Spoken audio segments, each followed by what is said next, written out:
Olá, meus cumprimentos a todos, aqui estou eu para mais um vídeo. Dessa vez eu vou tratar de um tema muito importante e que eu considero também muito atual, que é o homem de bem. E eu escolhi esse tema porque às vezes eu noto uma certa confusão com relação à interpretação desse tema. Em primeiro lugar, algumas pessoas acham que o homem de bem é o homem que tem bens, o que é muito equivocado, porque o homem que tem bens necessariamente não é um homem de bem. Um homem pode ser muito rico porque ele tem bens, né? Propriedades, dinheiro, riquezas materiais, e no entanto ele pode ser uma pessoa que não seja dotada de qualidades morais. Ou seja, ele pode ser desonesto, ele pode ser corrupto, não necessariamente que ele seja, mas ele pode ser. Uma outra questão é quando a gente fala o homem de bem. E algumas pessoas equivocadamente acham que nesse caso está se tratando do ser do sexo masculino. Mas o homem de bem é o ser humano, não importa se é homem, se é mulher, é o ser humano. Então esse tema, ele se encontra tanto no Livro dos Espíritos, do Allan Kardec, né, que é composto por perguntas feitas pelo Kardec e respostas dadas pelos espíritos, como também no Evangelho segundo o Espiritismo. No Livro dos Espíritos, Kardec, essa questão, que é onde Kardec trata isso dentro do subtítulo Caracteres do Homem de Bem, que está dentro do tema da parte terceira, que é o capítulo 12, que fala da perfeição moral. E aqui, então, o subtítulo é Caracteres do Homem de Bem, quer dizer, quais as características que esse homem tem. Nessa pergunta 918, ela é mais concisa. No Evangelho, que quem quiser se aprofundar pode ir lá, então isso está mais explicitado, é mais longo. E para que eu não me alongue muito nesse vídeo, eu optei por trabalhar aqui com o Livro dos Espíritos. Mas é imperdível o que está escrito lá no Evangelho segundo o Espiritismo, que é o terceiro livro da codificação espírita. Então, dito isso, vamos à pergunta. A pergunta que Kardec faz aos espíritos é, pergunta 918, por que indícios, quer dizer, por que sinais, quais os sinais se pode reconhecer em um homem o progresso real? Então, progresso real, não é o progresso fictício, não é o fantasioso, que lhe elevará o espírito à hierarquia, na hierarquia espiritual. Essa é a pergunta que o Kardec faz. E os espíritos, então, vão responder, né, a essa pergunta, começando pelo seguinte. O espírito prova a sua elevação quando todos os atos da sua vida corporal representam a prática da lei de Deus e quando antecipadamente compreende a vida espiritual. Então, só nessa pergunta a gente já vê que ele está se referindo ao espírito encarnado, é o homem, é esse ser como cada um de nós que está aqui na Terra. Então, e é lógico que nesse caso nós temos uma série de dificuldades para essa prática na sua total extensão, mas é impossível? Não, não é impossível. Para isso, nós precisamos estar permanentemente nos analisando para nós identificarmos as nossas deficiências, as nossas más inclinações e irmos nos corrigindo. Aí, o Kardec faz uma breve consideração. E nós sabemos que é do Kardec porque vem com uma letra mais miudinha.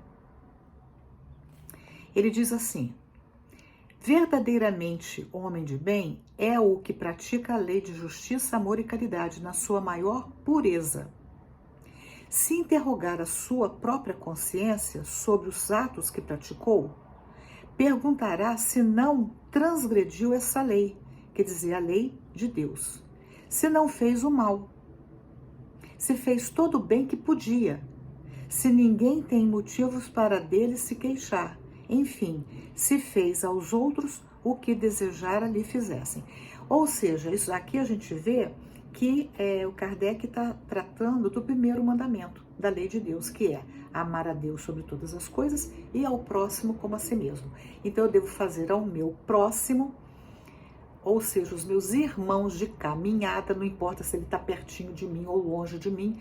Então, nesse caso, quem mora lá do outro lado do Brasil também é meu próximo. Mas, naturalmente, para com o meu próximo mais próximo, eu tenho compromissos e responsabilidades maiores. Isso é óbvio, né, gente? Porque a pessoa que está próxima de mim é com quem eu vou me relacionar mais de perto. Mas o Kardec continua dizendo: possuído do sentimento de caridade e de amor ao próximo, faz o bem pelo bem. Olha que interessante isso aqui, é o bem pelo bem. Eu não vou fazer o bem pensando na retribuição que eu possa ter. Eu não vou fazer o bem porque eu vou ter algum interesse escuso na prática daquele bem. É o bem pelo bem, é porque eu entendo que fazer o bem é bom, que fazer o bem é importante, porque eu amo, eu tenho naquela pessoa com quem eu convivo, eu vejo naquela pessoa uma pessoa com os mesmos direitos que eu tenho. Então eu vou fazer o bem pelo bem, porque eu espero que ele também faça o mesmo por mim. E aí muita gente pode pensar assim, mas acontece que nem todo mundo age assim. Não importa. Se o outro não age assim comigo, nem por isso eu vou agir de uma forma equivocada com o outro, porque eu respondo pela minha consciência e não pelo que o outro faz. Bom, aí ele continua dizendo, ele faz o bem pelo bem, sem contar com qualquer retribuição, e sacrifica os seus interesses à justiça. Aqui é bem interessante porque é a pessoa que não se corrompe, né? Então ele vai sacrificar os seus interesses, quer dizer, de repente eu posso tirar vantagem disso, mas é justo? Então eu vou sacrificar os meus interesses pela justiça. Então eu não vou me deixar corromper pelos meus interesses. Eu vou pensar no todo e vou fazer ao outro aquilo que eu considero que é o correto. E novamente, se ele não age dessa forma, o problema é dele, não é meu. Aí tem até um ditado que diz assim: o bem é bem, mesmo que poucos o façam, e o mal é mal, mesmo que muitos o façam. Então é isso, só isso, nada mais do que isso, olha só, né? Bom, mas aí o texto continua, e agora continua a resposta dos espíritos. Então, o homem de bem é bondoso, humanitário e benevolente para com todos, não é para com alguns, ele é assim para com todos. Então ele não faz distinção de ninguém. Naturalmente tem pessoas que a gente gosta mais, que a gente gosta menos, mas nós não vamos maltratar ou ser indiferentes com aquelas pessoas com quem a gente não nutre um sentimento de afeto maior, né? Nós vamos tratar a todos de forma humanitária, porque vê nessas criaturas seus irmãos.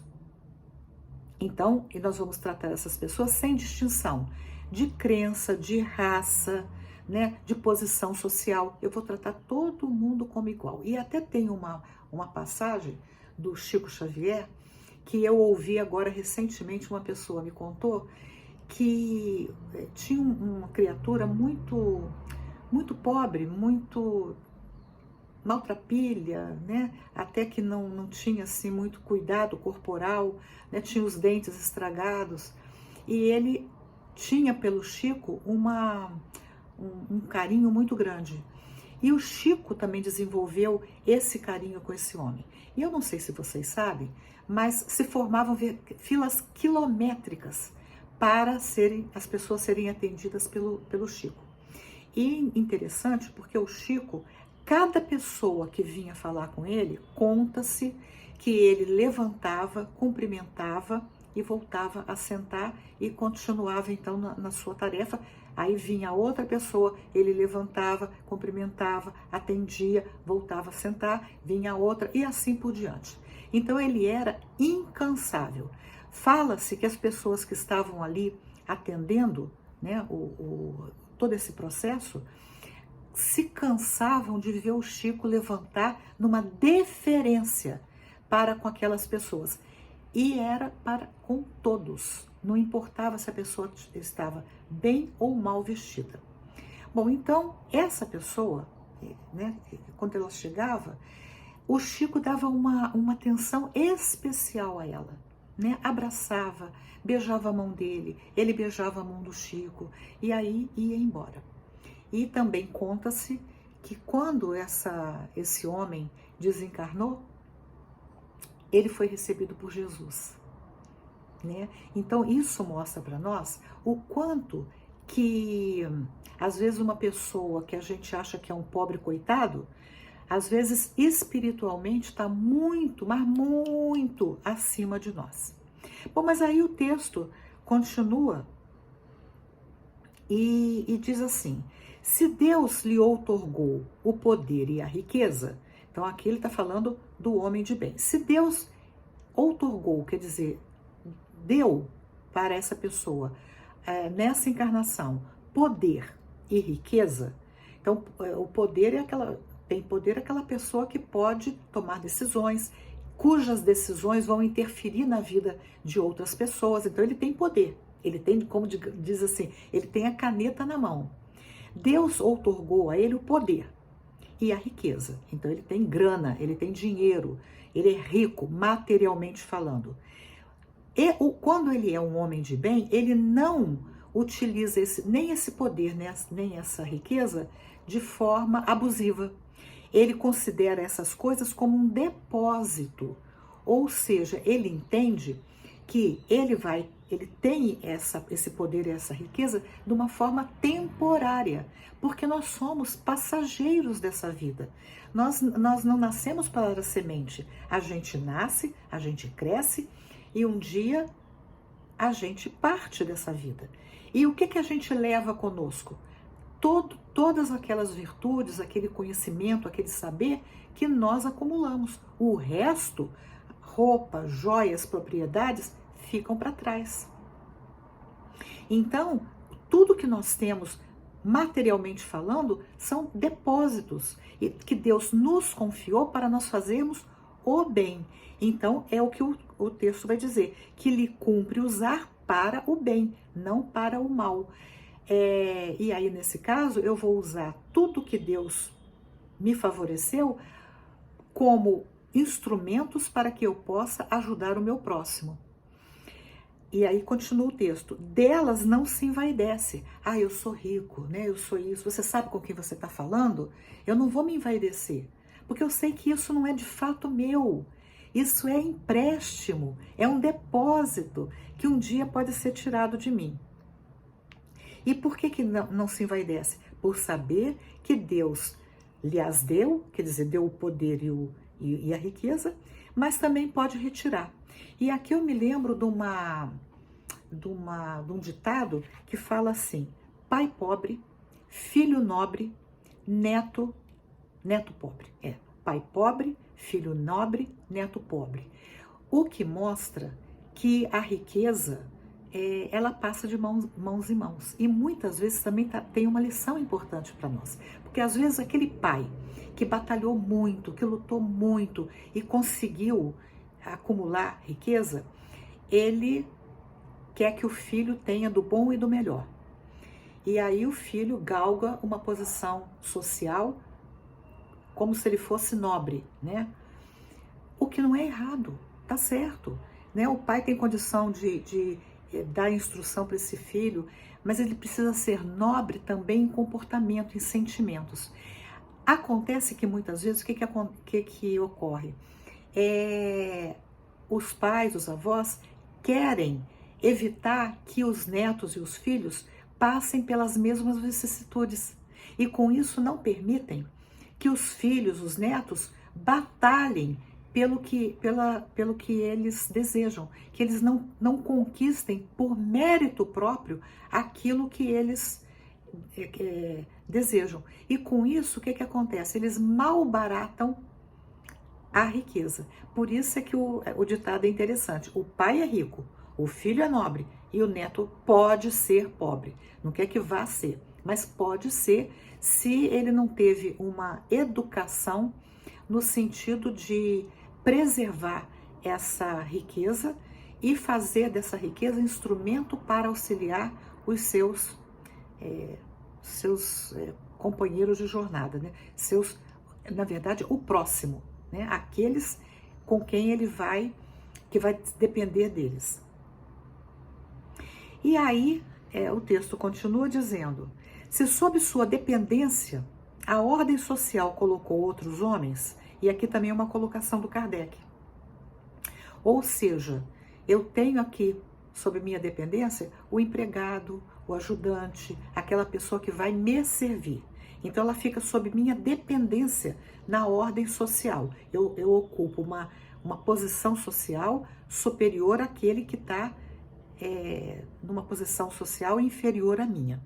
Se é o caso, ele vai tratar essas pessoas, o homem de bem, ele vai tratar essas pessoas com bondade, complacência, porque sabe que essas criaturas, elas são suas iguais perante Deus. Então, socialmente falando, eu posso estar num patamar superior, mas perante Deus são meus irmãos. Então, eu não vou esnobar, eu não vou humilhar, eu não vou ofender, porque eu estou numa situação melhor do que, financeiramente falando, melhor do que ela. Não, eu olho para ela como o Chico, o exemplo do Chico. Eu vou olhar para ela, aquela pessoa, e eu vou pensar, neste momento, ela está nessa situação, mas ela não é. Ela pode ser muito superior a mim, espiritualmente falando. E aí continua, ele usa da sua autoridade para lhes levantar o moral e não para os esmagar com o seu orgulho. Né? Então tudo que eu posso fazer para promover essa pessoa, para ela crescer, eu devo fazer. Continua o texto. Ele é indulgente, ou seja, misericordioso para com as fraquezas alheias. Nós convivemos com pessoas que a gente percebe, nossa, mas como é que a pessoa pode ter feito isso? Caiu, né? Mas eu vou ser misericordioso, eu vou entender que as pessoas são falíveis, como eu sou. Então eu vou ser misericordioso, vou ter misericórdia, vou compreender. O que não quer dizer que eu vá aplaudir, mas vou ter misericórdia. Por quê? Porque sabe que também precisa de indulgência. Então eu sou indulgente, misericordioso, porque sabe-se Deus se lá na frente eu não vou também precisar que alguém tenha entendimento com as minhas deficiências, com as minhas falhas. E se lembra dessas palavras do Cristo: atire a primeira pedra aquele que estiver sem pecado.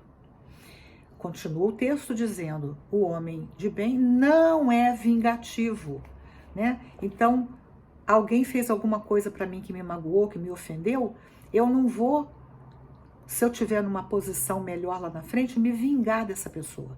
O homem de bem não faz isso, ele não é vingativo.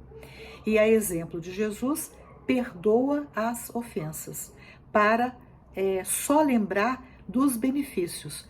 Isso aqui é bem interessante, porque muitas vezes a gente convive com pessoas que se desdobram com a gente, né? Nos atendem com todas as suas dificuldades, mas estão ali presentes, nos apoiando, nos ajudando. Mas basta que essa pessoa faça uma coisa que nos desagrada e a gente se apega nessa que a gente fala filigrana.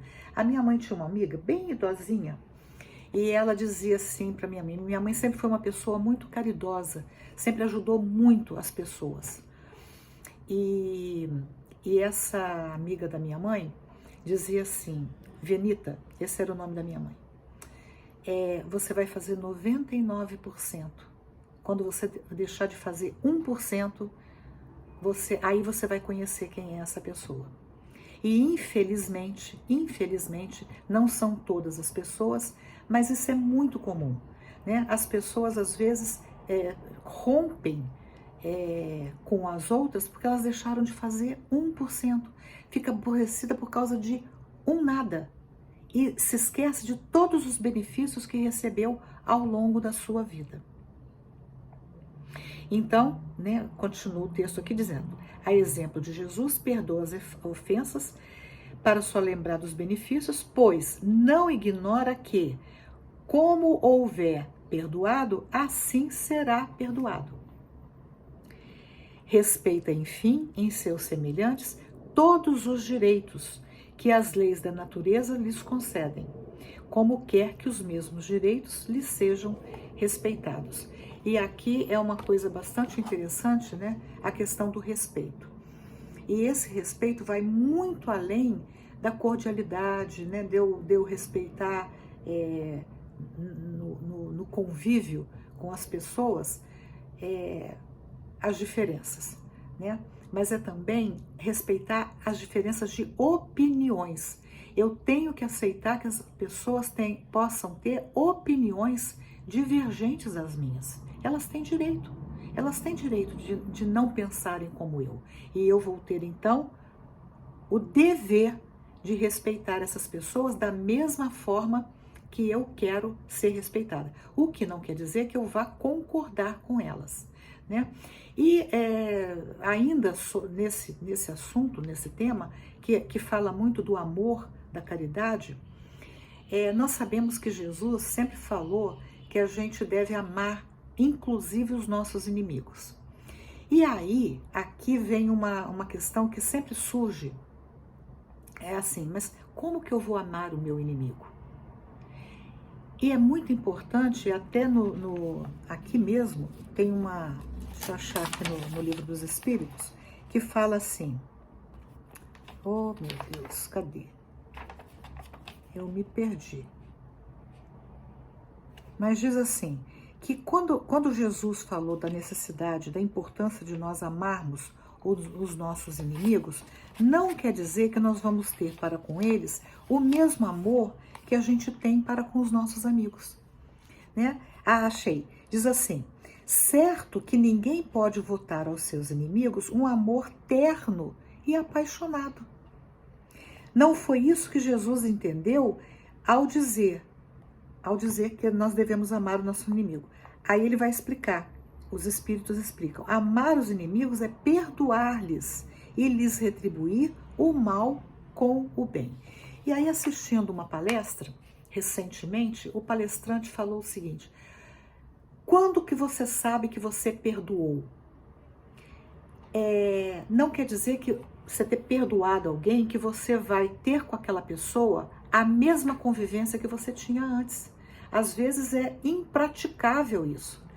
E aí a pessoa diz, olha, eu vou te dar um exemplo de como você pode identificar em você se você de fato perdoou alguém. É quando você se lembra do que aconteceu com aquela pessoa em relação a você e o teu coração não dispara, não vem aquele sentimento de rancor. Você lembra daquilo como algo, como um fato. Não vem na sua mente nenhum sentimento que possa nem de longe se assemelhar ao desejo de vingança. Então você perdoou, né? E aí, então é isso é nisso que consiste o amar os inimigos. Amar é perdoar. Só isso, né, no caso. Agora, aquelas pessoas que são caras ao nosso coração, aí sim, essas pessoas a gente ama querendo estar junto, querendo confraternizar, ter prazer da companhia daquela pessoa, fazer todo o possível para agradar aquela pessoa na medida do nosso possível naturalmente. Então é isso. Essas são os caracteres do homem de bem. E no Evangelho ainda diz o seguinte, porque ele cita muitas outras coisas, mas isso não contempla todas as características do homem de bem. Mas se a gente conseguir ter um pouquinho disso e dar o nosso melhor para irmos gradativamente nos melhorando, e a cada dia a gente fazer uma análise da nossa consciência, rever e pensar, hoje eu sou melhor do que eu fui ontem, amanhã eu posso ser melhor do que eu sou hoje, isso indica para nós que nós já estamos no caminho de nos tornarmos homens de bem. E aí sermos candidatos, né, a habitarmos aquele mundo de regeneração que todos nós, né, os espíritas, né, isso é uma figura, desculpa, dentro do espiritismo, que todos nós almejamos. Então, no mundo de regeneração, vai vigorar o homem que tem essa característica, o ser um homem de bem. Então é isso, né? Agradeço, né, a presença de todos. Se gostaram, dê um joinha, compartilhem e se desejarem, se inscrevam no canal. Até o próximo vídeo, se Deus quiser.